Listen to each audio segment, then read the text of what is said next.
कामगार सहभागी हो गए, पूरा ले रहा हूं। लड़ाई अपनी है, लड़ाई अपनी है। आज नहीं करेंगे तो फिर खत्म हो जाएंगे। सबको विनती है, एक घंटा खाली अपने साथ आना है।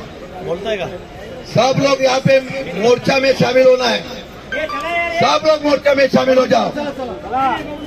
मैं सब व्यापारी का विरोध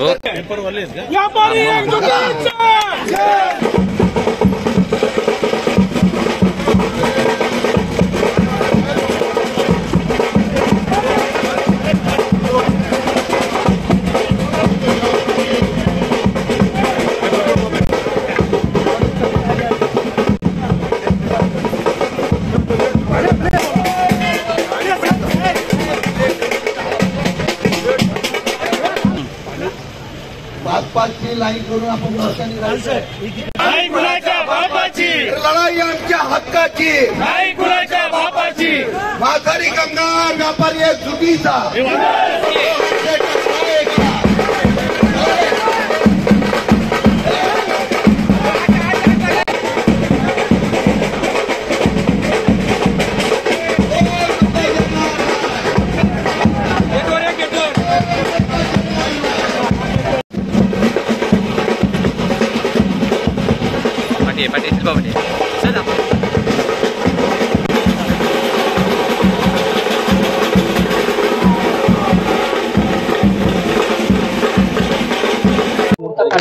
आहे की मुंबईमधून मार्केट स्थलांतरित झालं त्यावेळेला संपूर्ण मार्केट मध्ये हा व्यवसाय केला जाईल अशा प्रकारचं राज्य सरकारने आश्वासन दिलं। दुर्दैवाने नवीन कायदे आले आणि या कायद्याच्या चौकटीचा आधार घेऊन काही लोक आता मार्केटच्या बाहेरच अशा प्रकारचा फुटपाथला लागून व्यवसाय करायला लागले। त्यामुळे मार्केटच्या सगळ्या व्यवसायावर परिणाम व्हायला लागला आणि त्यातल्या त्यात आज इम्पोर्ट होऊन येणारा सफरचंद असेल किंवा द्राक्ष वगैरे असे वेगवेगळ्या प्रकारचं डाळिंब वगैरे आंबे ते आता कोल्ड स्टोरेज मध्ये स्टॉक करण्याच्या ऐवजी आता कोल्ड स्टोरेज वाले त्याच्या बाहेर विक्री करायला लागले।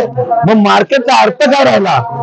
आम्ही यावेळेला 2-3 वेळा बैठका घेतल्या, संबंधितांना सूचना केल्या, तेवढ्या पुरते हो म्हणाले आणि नंतर त्यांनी गुंडगिरी करण्याच्या बाबतीमधली भाषा करायला लागलेली आहेत आणि मग या असलेल्या व्यापाऱ्यावर गडांतर येत आहे। मार्केट संपतायत म्हणून आमचा हक्क, व्यापारी माथाडी सगळ्या लोकांचा हक्क आता टिकवण्यासाठी लढाई सुरू केलेली आहे आणि कोणत्याही परिस्थितीमध्ये कोल्ड स्टोरेजने माल स्टॉक करावा, पण त्यांनी खरेदी विक्री करण्याचा धंदा करू नये। तो जर करणार असेल तर कोल्ड स्टोरेज कायमचं बंद करण्याचं आंदोलन आजपासून आम्ही सुरू केलेलं आहे आणि त्यासाठी लढाई आहे। तुमच्या मागण्या पूर्ण झाल्या तर तुम्ही कोणतं पाऊल टाळा घेऊन आलोय, जर नाही ऐकलं तर टाळा लावेल, बाकीचं पण लावेल। शशिकांत शिंदे साहेब आगे बढ़ो।